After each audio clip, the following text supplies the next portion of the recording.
ang DXBU 104.5 FM. Nagdala kaninyo sa pinakabagong balita ug mga update.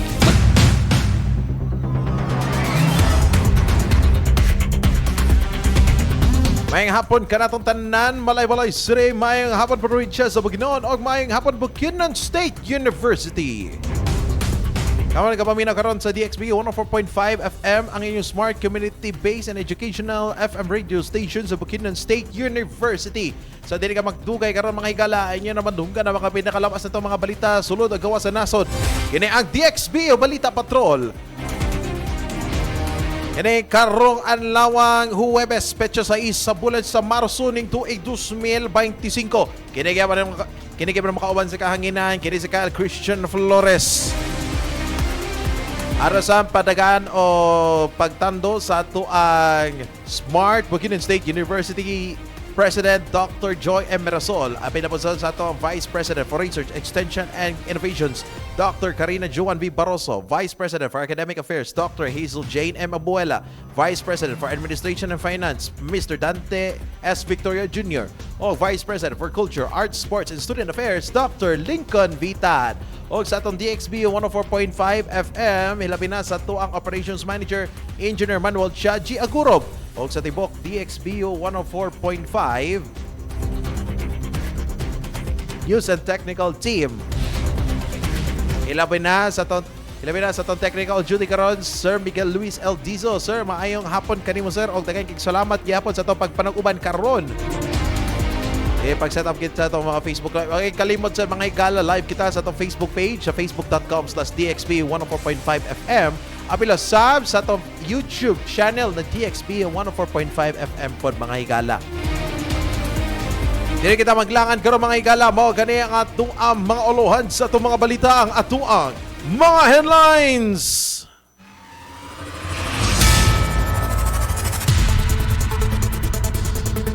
Dito sa itong mga ulahan sa itong mga balita, dinita una sa tuang balitang lokal.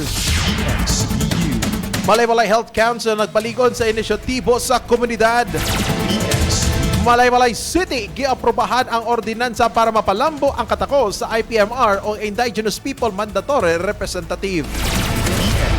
Smart Bukso Framework ipakita sa AACO Conference. Dere sa atong baritang regional, Davao City nagpadayon sa Phase 2 sa underground cabling project. Kapin sa Kapin ka 600 ka mga tao nakabenepisyo sa tupad program si Misamis Oriental. DILG Misamis Occidental nagpaligon sa paningkamot aron mapalalipdan ang 2025 elections. DXBU. Libuan ka mga babainhan naghiusa para makapagdasig sa pagsaulog sa Women's Month sa Governor Generoso Davao Occidental. Sa atong balitang national, gisugyot sa Kongreso ang nahimuong bawal bastos awareness month ang bulan sa Marso. Paghatod sa supply sa Ayong Insyol, walay nahitabong samok. Gobyerno padayon na paningkamot sa pagpugong sa inflation sa tuig 2025. Sa balitang gawas sa nasod, Pope Francis kalma na sa ospital o gagamit pagyapon og face mask matag gabi. Sa balitang sports, EJ Obiana wala nakakwalipar sa World Indoor Championship. Nakapokus na sa mga outdoor season. O sa itong balitang showbiz, atong chika karon, andam si Coco Martin sa namutabang sa kanhineng uyab o ex na si Catherine Luna. Busa mga igala at ang mga dugang detalye din sa tuang DXBU Balita Patrol. Kini ang DXBU 104.5 FM. Nagdala kaninyo sa pinakabagong balita ug mga update.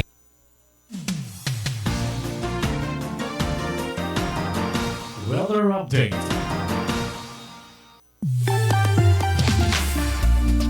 Sugod na karon sa ato mga balita karong hapon na mga higala, sugod ta sa ato lakat sa panahon. Base sa weather forecast sa Pag-asa kaganina kas 4 sa buntag, walay bagyo o low pressure area sulod sa Philippine Area of Responsibility.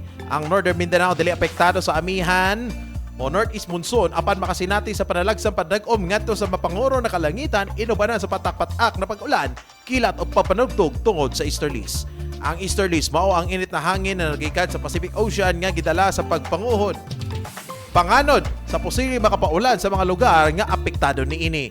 Hinay ngadto sa kasarangan nga hangin gikan sa sidlakan ngadto sa amihanang sidlakan nga maoy mo resulta sa 0.6 hangtod 2.5 ka mga metros nga balod sa kadagatan sa Northern Mindanao. Ang probinsya sa Bukidnon, lakip na diri sa syudad sa Malaybalay, syudad sa Valencia o kasigpit mga dapit niini. Makasinati o panalag sa pagdag-o ngadto sa matag-umo na kalangitan inubanan sa patak-patak na pag-ulan, kilat o panalugtog tungod sa easterlies. Hinay ngadto sa kasarangan na hangin ang mapagikan sa sidlakan ngadto sa amihanang sidlakan nga direksyon ang mapasulabi. Posible ang mga pagbaha o pagdahili sa yuta sa kung adunay kusog na pag-ulan, kilat o panulugtog. Dili sa syudad sa Malaybalay, aduna gid average tan at 20 hangtod sa 32 na degrees Celsius. O ang pinakamupo na temperatura natala alas 5 sa buntag kaganina sa 20.4 degrees Celsius. O ang pinakataas sa temperatura natala kagahapon alas 3 sa hapon 31.8 degrees Celsius. O sa labing taas nga relatibo na kaumog natala kaganina sa alas 5 sa buntag sa 95% o ang kinagamyang relatibo na kaumog kagahapon natala sa may alas 2 sa 63%. Ang adlaw misubaw kaganina alas 5:51 sa hapon o ang adlaw mosalop unya alas 5:51 sa hapon. Dili kita maglangan karon mga higala mo kaniya nga to ang mga pagisgutan nato og ato ang mga balita karon diri sa sulod sa probinsya sa Bukidnon, ang balitang lokal. Ang tinubdan sa mga balita sa atong kwidad, balitang lokal. Dito sa itong balitang lokal diri sa itong TXB o Balita Patrol. Nagtigong kaniyatong Marso 3, 2025 sa Gazebo Restaurant sa Kasisang ang Malaybalay Health Coordinating Council o HCC aron sa pagpauswag sa mga importanteng inisyatibo sa panlawas. Ang mga importante na mga tauhan ilabi na si Dr. Dennis P. Sanggalan, Dr. Meli Rose S. Diticio, Dr. Kim T. Luardo, Maria Rica E. Raguro, registered nurse o Nelen B. Jacinto, registered nurse. Nangulo sa mga diskusyon kauban ang barangay health workers coordinators, mga opisyales sa HCC o mga HRH team leaders. Ang panagtigom nagsugod sa ka focal group discussion nga naghisgot sa quarterly district meetings nga og mga pagpangandam para sa Health Workers Day o ang pagpatuman sa BHW Connect o sa ka-profiling system para sa mga barangay health workers. Ang kolaborasyon nga paningkamot sa konseho nagtumog sa pagpauswag sa koordinasyon sa sektor sa panlawas aron mas epesyente ang paghatod sa serbisyo sa mga lokal nga komunidad. EXBU. Dugang pa sa to ang palitan lokal. Dirigyapon sa syudad sa Malaybalay ang ato ang 9th sangguniang panglungsod diri sa Malaybalay may aprobar na sa ordinansa number 1051 series of 2025 nga magpatuman sa Competency Development Framework alang sa Indigenous Peoples Mandatory Representative o IPMR. Kini na ordinansa nagpaligod sa ordinance number 976 series of 2021 nga nagpamalipod sa katungod sa kultura sa mga lumad. Ang mga IPMR adunay mahinungdanon papel sa lokal na pagagamhanan nga nagsiguro nga ang tingog sa ilang mga komunidad madungog sa mga desisyon o mga polisiya. Ang panukidukin ni Dr. Lorenzo B. Dinlayan III sa Bukidnon State University. Oy, ito ang Director for Leadership diri sa Bukso. Nagpasiogda sa panginahanglan sa espesyal na pagbansay sa mga IPMR. Ang ordinansa nagtumog sa pagpalambo sa kahibalo, kahanas o pagkapasidad sa pagdumala sa mga IPMR. Giduso ni Konseho Renato S. Sumbungan o Dato Makayuba, giaprobahan kini sa konseho ni atong Pebrero 18 sa kasamtangan tuig og ni Mayor J. Warren Pabilyaran kani atong Pebrero 27. Kini nangalakan nagtinguha sa pagpalig-on sa mga papel sa IPMR nga nagtugot kanila sa epektibong pagrepresentar sa pagpalipod sa ilang mga komunidad. EXBU. Sa daw katapusang bahin sa to ang balitang lokal. Nagpakita si Dr. Joy Emerasol ang atong Bukso President sa Smart Bukso Framework sa Universidad sa naitawpong 38 Aakop Annual National Conference sa Marikina City. Ato sa plenary session bahin sa mga panag-uban sa quality assurance. Gipasiugda ni Dr. Mirasol ang pag-uswag mga panag-uban o mga programa sa Bukso nga nagpasiugda sa pag-align sa Smart Bukso Agenda. Ang Bukso na himong leader sa quality assurance o innovation. Kani ang giingon ni Dr. Mirasol nga nagpakita ang mga universidad sa rehiyon makaabot sa mga global standards. Ang delegasyon sa Bukso lakip na mga importante na mga faculty o staff ni uban kan Dr. Mirasol. Ang mga miyembro sa AACOP Board of Trustees o Quality Assurance Director sa Bukso, Dr. Iris April L. Ramirez, miapil usab. Ang komprehensya nagpadali sa kolaborasyon sa pagpangambit sa mga best practice taliwala sa mga higher education status. Umog kato ang atong mga balitang lokal. Dirita karon sa gawas sa atong lalawigan ang atong balitang regional. Mga balita nga may kalabutan sa tibuok rehiyon. Balitang regional.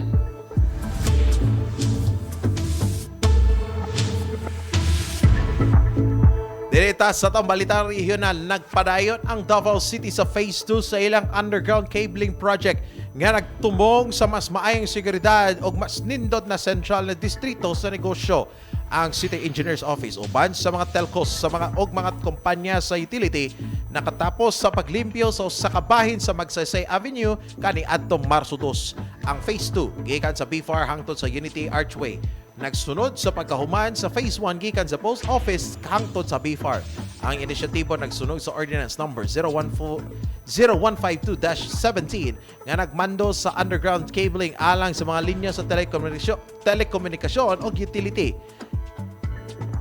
Kini nga proyekto nga nagkagamot sa Ordinance Number 0177-14 nga sa sinugdan naglangkob sa lugar sa City Hall, nagtinguha sa pagwagtang sa mga kable sa ibabaw nga nagpasiugda sa mas luwas o mas organisado na palibot sa syudad. EXBU. Lain pa sa itong balitang regional, kapin 616 ka mga o 600 ka mga tao sa Balinguan o Medina, Misamis Oriental ang nakabenepisyo sa tulong panghanap buhay para sa ating disadvantaged o displaced workers o tupad nga programa. Kapin 2.6 million ka ayuda ang nagiapod-apod sa mga benepisyaryo. Partikular, 357 ka benepisyaryo gikan sa Balinguan o 249 gikan sa Medina. Ang matag usa nakadawat og dako kayo 4,380 ka pesos sa ilang napulo ka adlaw nga trabaho. Si First District Representative Christian S. Onabia miauhag sa mga benepisyaryo nga gamiton ang mga pinansyal nga ayuda para sa ilang panginahanglan sa panimalay. Ang Department of Labor and Employment de Dole, Misamis Oriental nangulo sa pag-apod-apod uban sa kolaborasyon sa kagamahanang probinsyal o sa opisina ni Representative Onabia. Kini na inisyatibo kabahin sa panangkamot sa probinsya nga makunhuran ang kawad-on nga nakahiuyon sa single-digit poverty incidence o SDPI. Nga programa o sa paglaom agenda nga livelihood and employment through industry development. EXBU. Dito sa itong katapusang bahin sa ito ang balitang regional. Malipayan nagatigom ang libuan ka mga kababainhan kagahapong adlaw Marso 4 dito sa Gobyerno Generoso, Davao Oriental. Alag sa usa ka mahugyaw, makapadasig o makahuluganon na pagsaulog sa Province-wide Women's Month sa Davao Oriental. Pinagi sa neo-ethnic dance. Ilang gipakita ang ilang talento sa mamugnaon nga nakitigbabaw sa kalig-on, kabaguhan o dakong kontribusyon sa kababainhan sa katilingban. Ubad sa tema, babae sa lahat ng sektor, aangat ang bukas sa bagong Pilipinas. Malipay nakikubad si Governor Nino Oy sa mga kababainhan o mga opisyali sa probinsya araw ipahinumdom ang bililhong papel sa kababayenan sa pagtukod o sa kalig-on na maswag ng komunidad. Sa iyang mensahe, ipadayag ni Governor Uy ang iyang takong pagpasalamat o papasidungog sa mga kababayenan nga padayon na nag-amot sa kalambuan sa katilingban. Matod pa niya, kini na selebrasyon naghatag kanato og higayon nga pag-ipasiugda sa takong papel sa kababayenhan sa nagalain-laing sektor ug masuta ang mga lugar na kinahanglan pa og dugang suporta.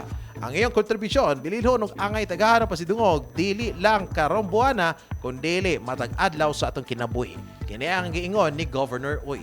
Sa maong kalihukan na puno sa kalipay sa walay puwas na pagsuporta sa Provincial Social Welfare and Development Office o PSWDO nga gipanguluhan ni Jovi Bonita, kaubay ni Provincial Council for Women President Charito Uy, Provincial Women Program Focal Vanji Balanay, mga kabalisan, kasundaluan o mga empleyado sa lungsod sa Governor Generoso.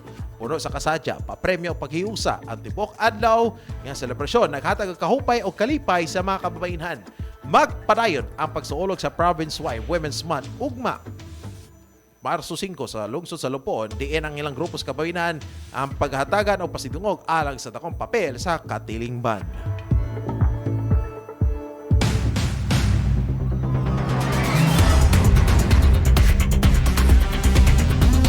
Ay higala, maayong hapon ka natong tanan sa makasampal. Kini hapon ang inyong DXBU Balita Patrol. O kini makauban gyapon si Kyle Christian Flores. Wala ato mga estudyante karong semana kay busy po sila mga examinasyon karon. Sila midterm exams. O kauban pod nangandam pod silang intramurals pod mga higala. Pero malagi, priority sa ninyo ang inyong mga subjects ha kay na isod pa kay na kamulong intramurals unya kay napaday mo exam pahitabo. Patay mo ana. Maayong hapon ka na itong tanan, hilabi na sab sa itong mga kaigsunan ganato karon mga kaigsunan itong mga lumaan, mga IPs, mga indigenous people. Maayong hapon kaninyong tanan, o sa inyo hapon mga kaigsunan po nato ng mga Katoliko. Diba, kagahapon, ang ato ang nahitabo na Ash Wednesday. So, marag bawas-bawasan ginato ang ato ang pagkaon ani ron kay hilabi na sa atong pagpuwas sa gyud, di ba? Fasting and abstinence. So, abstinence kita ni mga higala especially every Friday, di ba? Sama po sa atong mga igsunan pa nato na mga Muslim po nato dinhi sa lalawigan sa Bukidnon. Inaat lang po sa inyo pagsugod karon sa Ramadan, di ba? Sa ato pariyabot na nagapuwasa pod. Ilanat po sila kaugalingan nila ng mga fasting. Kung unsa man galing ato mga relihiyon o unsa ato mga gituhan, ato tagaan gyud sila og respeto kay sugod pa lang daan gyud sa atong kinabuhi. Tao na ba yan na sila gyud mga higala, di ba?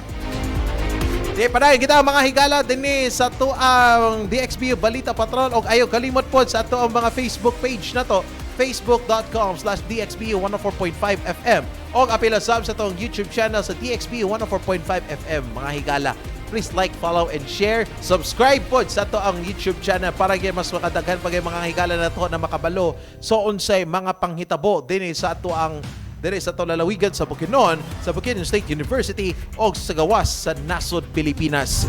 Sige, direta karon sa ito ang Balitang Nasyonal. Mga balita gikan sa tibok nasud. Balitang Nasyonal.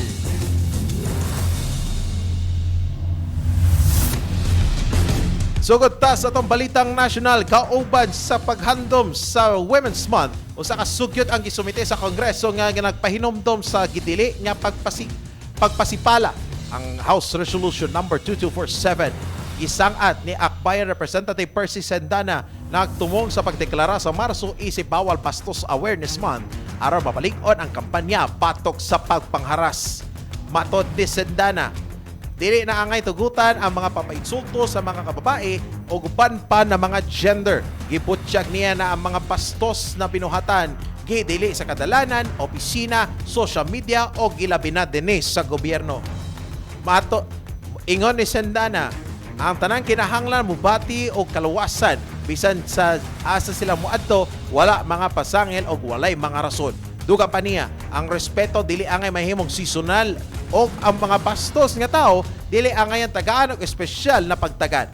Gawas pa niini, iyang gihangyo ang Philippine Commission on Women nga maghimo og compliance audit sa mga pampubliko o pribadong buhatan aron masuta kung gisunod ba ang Safe Spaces Act. Dugang pa sa ato ang balitang national. Malampuso na human sa mga barkong Pilipino ang resupply of rotation o RORE mission sa BRP Sierra Madre sa Ayungin Shoal kani atong Martes. Bisa pa sa mga presensya sa mga barkong China nga nagmonitor gikan sa layo. Matod sa Armed Forces of the Philippines, gipasiugda sa AFP nga kini nga misyon nagpakita nga ang ilang lig-on na determinasyon sa pagmintenar sa presensya o kahandaan o kaandam sa West Philippine Sea. Ang BRP Sierra Madre, usa ka US Navy transport ship sa panahon sa World War II, na himong outpost sa mga sundalong Pilipino, sukad kini gituyo na ipahimutang sa shoal sa ulihing bahin sa 1990s. Gihimo kini nga misyon uban sa koordinasyon sa Philippine Coast Guard nga malampusong na human nga walay kasamok o kakulian. Matod sa AFP, kini ang ikalimang malampusong RORE mission sukat kaniadtong Hulyo sa miaging tuig. Samtang ni ana, giputyak sa Malacañang ang panginahanglan sa pagmodernar o magmodernisar sa AFP. Ilabi na sa pinag-usab na polisiya sa tabang militar sa US. Ang modernization program sa AFP gikatakdang mahuman sa tuig 2028. DXBU. Dahil sa ito katapusang bahin sa ito ang balitang nasyonal, gisiguro sa Malacañang kagahapon nga magpadayon ang gobyerno sa pagpugong sa inflation. Kini sumalas ni Presidential Communications Undersecretary Claire Castro. Ang mas ubos nga inflation rate nagpamatuod nga epektibo ang mga lakay sa gobyerno batok sa pagsaka sa presyo sa mga panaliton. Sumala sa Philippine Statistics Authority o PSA, may konhod sa ang inflation ngadto sa 2.1% kani atong Pebrero gikan sa 2.9% sa Enero. Nga nagpakita sa pagbalikod sa ekonomiya, gipadayag ni House Speaker Martin Romualdez ang kalampusan sa administrasyon sa pagpabiling hapsay ang presyo o sa pagbakod sa ekonomiya. Samtang ni ana si Albay Representative Joey Salceda misugyot sa pagpakunhod sa interest rates o pagpahugot sa fiscal expansion. Lakip na ang panginahanglan sa mas daghang pantalan o pagpalambo sa inter-island trade. Samtang dito sa may Department of Agriculture, posibleng makonhod og 20 pesos kada kilo ang presyo sa baboy sa dili pa itapatuman ang maximum suggested retail price o SRP. Sumala ni Agriculture Secretary Francisco Q. Laurel Jr., hinay-hinay ipatuman ang bagong SRP alang sa baboy nga abaga og tiyan aron maatubang ang nakagamay na farm gate prices. Dita karon din sa itong mga balita gawa sa nasod ang atuang balitang international. Nakubanin ka rin news, panghitabo sa kalibutan, balitang international.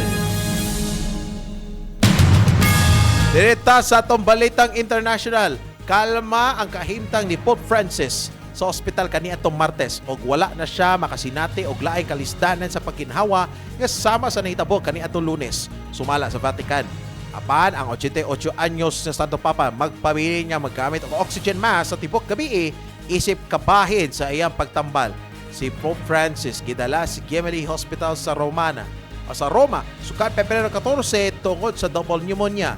Niadtong Lunes nakasinati siya og duha ka seryosong episodyo sa kakuwang sa hangin nga mao ang ikatulo sukat Pebrero 22. Bisan pa niini, gipaibalo sa Vatican na siya'y alerto, walay hilanat o padayon ang nagtinabangay sa iyang mga doktor. Nagpahayag o kabalaka ang mga eksperto sa kahimsog tungod sa iyang padayong kalisod sa paginawa o dugay na pagpabilin sa ospital. Padayon gihapon siya nagtrabaho apan wala na nagpakita sa publiko sulod sa halos 3 ka semana. Nagpasalamat si Pope Francis sa tanan nag-ampo alang siyang kayuhan. Samtang nagpadayon ang mga pangutana kung kaya pa ba niyang ipadayon ang iyang pagpangulo sa simbahang Katoliko taliwala sa iyang kahimsog. Dito karon sa atong balita, pauna sa kusog atong balitang sports. Atong madunggan, balitang may tungod sa aksyon ug puntos. Balitang sports.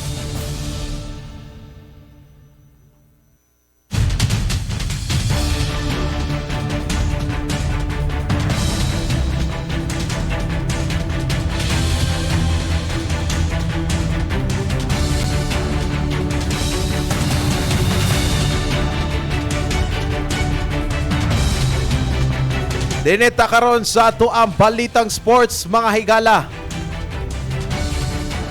Ang ika-numerong 4 na pole vaulter si AJ Obiena wala nakasulod sa 5.85 qualifying mark sa World Indoor Athletics Championship sa Nanjing, China kani atong Marso 21 na mahitabo sa Marso 21 hangtod 23. Apan iyang i-concentrate iyang kaugalingon sa pagtraining sa outdoor season.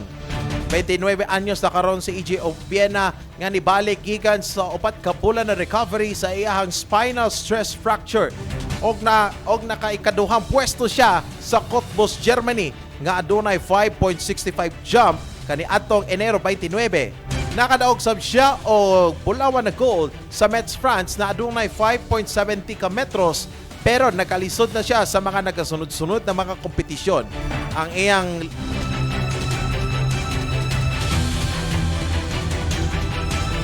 Ang iyahang kompetisyon sa Estonia kaniadtong Pebrero 22, naka-clear siya sa 5.65 meters pero isip outside competitor dili siya kapasar sa gold o dili siya eligible niini. Ang Patafa President Terry Capistrano inasulti kang Obiena na mag-focus siya sa mga Asian Championship sa Korea sa Mayo o World Championship sa Tokyo sa Setyembre. Samtang ang iyang advisor na si Jim Lafferty nakikinahanglan gayod na mag-balance siya sa training o sa iyahang pag-apil-apil sa mga kompetisyon. Karon si Obiena nakatutok karon sa mga outdoor events apila sab ang SEA Games. Di kita maglangan karon mga higala mo kani ang atuang balitang showbiz karong hapuna. Lights, camera, balita, balitang showbiz. Dahil sa ito, balitang showbiz karong hapon na mga higala. Buot tabangan ni Coco Martin ang iyang kaninang uyab na si Catherine Luna. Kinsa kaniadto miangkon nga siya ang amahan sa iyang anak. Matod ni veteranong entertainment writer na si Ogie Diaz, andam si Martin nga i-appeal si Luna sa iyang sikat na seryeng Batang Quiapo o suportahan ang operasyon sa iyang mata. Matod pa sa vlog ni Diaz, iyang gibasa mensahe ni Coco Martin. Naluoy si Coco kang Catherine o gusto niya na kinitabangan. Nabilanggo siya o gusto niya maoperahan ang iyang mata aron makatrabaho siya pag-usab. Andam siyang kuwaon siya sa Batang Quiapo aron kasugod dayon sa iyang panibag-ong kinabuhi.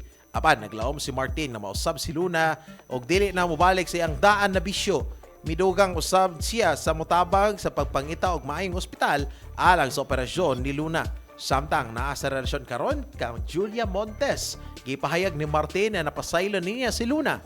So sa kabag-ong vlog, gipamatud-an ni Luna nga dili si Martin ang amahan siyang anak nga gikumpirma so sa ka-DNA test kaniadtong 2014. EXBU. Okay mga higala.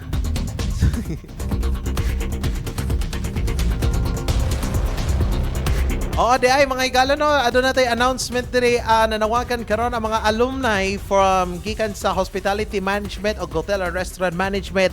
Now adunay mga negosyo, adunay mga negosyo sa pagkakaroon diha sa inyong mga tindahan. Ang atoang HM department sa Bukidnon State University nagadawat sila karon para sa libre na stall kung para sa ilahang mga stall events, especially karon na intramuros na gayud mga higala. So makasab pa ang mga alumni sa hospitality management or hotel and restaurant management sa Bukidnon State University. Kung naamoy kaugalingon ninyo mga negosyo, ang stall para sa umabot ata na intramuros sa mga future na mga events, libre kamo na mga pwesto dito sa stall dito sa may College of Business building. Ito sila College of Business ito na building mga higala. So for more details, approach lang dito sa College of Business na building o sa lahang HM department. Dito lang, doon lang dito para lang kini sa mga alumni o ni graduate sa Hotel and Restaurant Management or HRM or HM o Hospitality Management din sa Bukidnon State University.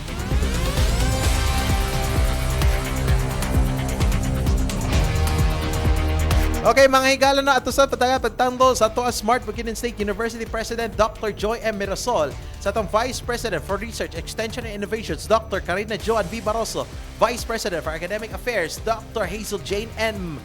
Abuela, Vice President for Administration and Finance Mr. Dante S. Victoria Jr. o Vice President for Culture, Arts, Sports and Student Affairs Dr. Lincoln Bitan. And of course, ato ang DXB 104.5 FM ilabi na sa atong Operations Manager Engineer Manuel Chad G. Agurob o tibok naton DXB News and Technical Team. Oy, sa atong technical on duty karon Sir Miguel Luis Dizo. Maying hapon kanimo sir, and dagan kay salamat gyud. O good luck, God bless sa inyong examination. Duwa kadlaw na lang gyud para mahuman na gyud ang inyong midterm exam. Kamay na lang gyud. Unya, next week intramurals na dayon mga higala. Mog kadto ang mga naglangkob sa ato ang mga balita karong hapuna sa atong DXBU Balita Patrol ning adlaw Huwebes, petsa 6 sa bulan sa Marso ning tuig 2025. Kini ang inyong kauban sa kahanginan, Kyle Christian Flores na nakaingon. Daghan kay salamat sa atong pag-uban sa atong DXBU Balita Patrol. Maayong hapon Balay City, maayong hapon probinsya sa Bukidnon, maayong hapon Bukidnon State University. Maayong hapon ninyong alan, dalaygon ang Diyos. Kini ang DXBU 104.5 FM. Nagdala kaninyo sa pinakabagong balita ug mga update